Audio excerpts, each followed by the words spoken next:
வணக்கம். மேகதாது நதிநீர் மோதல், தண்ணீர் உரிமை, அரசியல் கூட்டணிகள், அப்புறம் ஒரு முதலமைச்சரின் மௌனம்.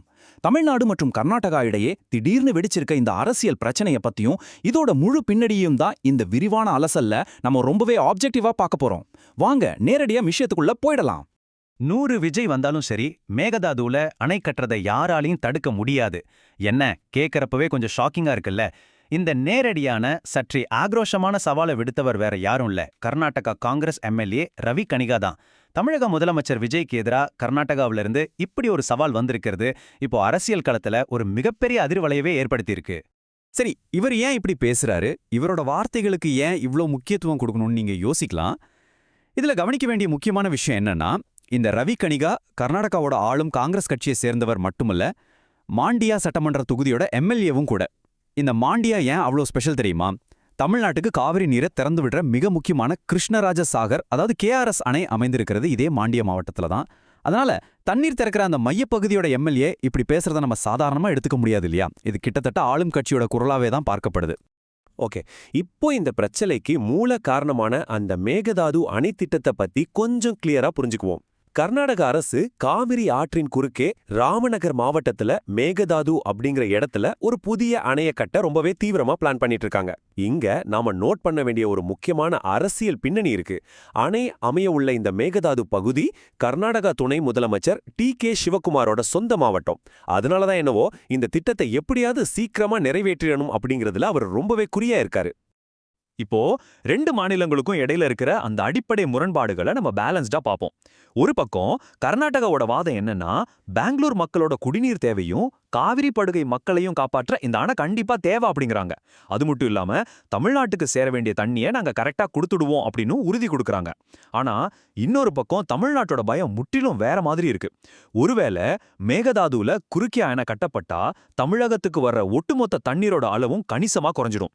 இது நம்ம டெல்டா மாவட்ட விவசாயிகளையும் ஒட்டுமொத்த விவசாயத்தையும் நேரடியாகவே பாதிக்கும் அப்படிங்கறதா தமிழ்நாட்டோட ரொம்ப வலுவான வாதம். 2 பக்கமும் அவங்கவுங்க நியாயங்கள் இருக்கு இல்லையா? இதுல இன்னொரு ட்விஸ்ட் என்னன்னா, கர்நாடகா இத வெறும் ஒரு அரசியல் கோரிக்கையா மட்டும் பார்க்கல, அவங்களுக்கான சட்டப்பூர்வமான நியாயத்தையும் ரொம்ப ஸ்ட்ராங்கா முன்வைக்கிறாங்க. மேகதாது அணை கட்டுறத பத்தி காவிரி மேலாண்மை வாரியமே முடிவெடுத்துக்கலாம் அப்படின்னு உச்சநீதிமன்றம் சொல்லியிருக்கதா கர்நாடகா தரப்புல கிளைம் பண்றாங்க. குறிப்பா முந்தைய முதலமைச்சர் ஸ்டாலினோட ஆட்சியிலேயே இது நடந்துடுச்சு அப்படின்னு எம்எல்ஏ ரவி கணிகா சுட்டிக்காட்டுறாரு. இதையெல்லாம் பேஸ் பண்ணி மேகதாது அணைக்கான விரிவான திட்ட அறிக்கை, அதாவது அந்த டிபிஆரை கர்நாடகா அரசு முழுமையா தயார் செஞ்சு முடிச்சிட்டாங்க அப்படிங்கறத இப்போதைய கள நிலவரம். உச்சநீதிமன்றத்துல வழக்கு தொடர்ந்து நாங்க ஜெயிச்சிட்டோம். அதனால சீக்கிரமாவே மேகதாது அணையை கட்ட போறோம். எங்க இடத்துல நாங்க அணை கட்டுறதை தடுக்கிற எந்த உரிமையும் தமிழ்நாட்டுக்கு கிடையாது. ரவி கணிகாவோட இந்த வார்த்தைகளை கொஞ்சம் கவனிச்சு பாருங்க. கர்நாடகா தன்னோட நிலப்பரப்பு அப்புறம் சட்ட உரிமை மேல எவ்வளோ பிடிவாதமா இருக்கு அப்படிங்கறத இது ரொம்ப தெளிவா காட்டுது. சரி, இதுவரைக்கும் நாம சட்ட மற்றும் புவியியல் ரீதியான பிரச்சனைகளை பத்தி பேசணும். ஆனா இது எப்படி ஒரு மிகப்பெரிய அரசியல் முரண்பாடா உருவெடுக்குது, அதான் இங்க மெயின் பிக்சர். 2 மாநிலங்களோட வாழ்வாதாரமா இருக்கிற இந்த நதிநீர் பிரச்சனை தமிழகத்துல இப்போதைய ஆளும் கட்சியான தாவேகேவுக்கும் அதோட கூட்டணி கட்சியான காங்கிரஸுக்கும் இடையிலான உறவை எப்படி பாதிக்க போகுதுன்னு நீங்க நினைக்கிறீங்க? இந்த மோதல் அரசியல் கூட்டணி கணக்குகளை எப்படி தலைகீழா திருப்ப போகுதுன்னு நம்ம கண்டிப்பா யோசிச்சாகணும். இப்போ இருக்கிற இந்த அரசியல் நிலைமையோட முரண்பாட்டை நீங்களே பாருங்க. கர்நாடகாவில் ஆளும் கட்சியா இருக்கிற காங்கிரஸ் அணை கட்டுறதுக்கு முழு சப்போர்ட் கொடுக்கறாங்க. ஆனா தமிழகத்துல முதலமைச்சர் விஜயோட ஆளும் தவக அரசு தமிழக மக்களோட நலனை மனசுல வச்சு அணை கட்டுறத கண்டிப்பா எதிர்க்க வேண்டிய ஒரு கட்டாயத்துல இருக்காங்க. இங்கதான் ட்விஸ்ட்.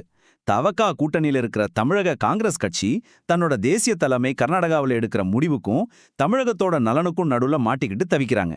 உண்மையிலே இது ஒரு மிகப்பெரிய அரசியல் தர்ம சங்கடம் தாங்க. கர்நாடகாவோட இந்த தீவிரமான நகர்வுகளை பார்த்துட்டு தமிழ்நாட்டு மக்கள் சும்மா இருப்பாங்களா? மக்கள் மத்தியில, குறிப்பா விவசாய சமூகங்கள் மத்தியில ஒரு பெரிய பதற்றம் உருவாகியிருக்கு. அரசியல்வாதிகளும் பல்வேறு அமைப்புகளும் முதலமைச்சர் விஜய் உடனே மேகதாது அணைக்கு எதிராக ஒரு உறுதியான நிலைப்பாட்டை அறிவிக்கணும் அப்படின்னு ரொம்ப சத்தமாவே குரல் கொடுக்க ஆரம்பிச்சிட்டாங்க. அணையை கட்டவிட மாட்டோம்னு அவர் உறுதியளிக்க கூறியும் உடனே ஒரு அனைத்து கட்சி கூட்டத்தை கூட்டி இதை பத்தி விவாதிக்கணும்னு கோரிக்கைகள் நாளுக்கு நாள் வலுத்துக்கிட்டே வருது. ஆனா இவ்ளோ பெரிய அரசியல் அழுத்தங்களுக்கும் நேரடியான ஆத்திரமூட்டல்களுக்கும் மத்தியில எல்லாரோட கவனத்தையும் ஈர்த்த ஒரு விஷயம் என்ன தெரியுமா? அது முதலமைச்சர் விஜயோட மௌனம் தான். கர்நாடகா எம்எல்ஏவோட நேரடி சவாலுக்கோ இல்ல தமிழக மக்களோட இந்த தொடர் கோரிக்கைகளுக்கோ முதலமைச்சர் இதுவரைக்கும் எந்த ஒரு ரியாக்ஷனும் கொடுக்கல.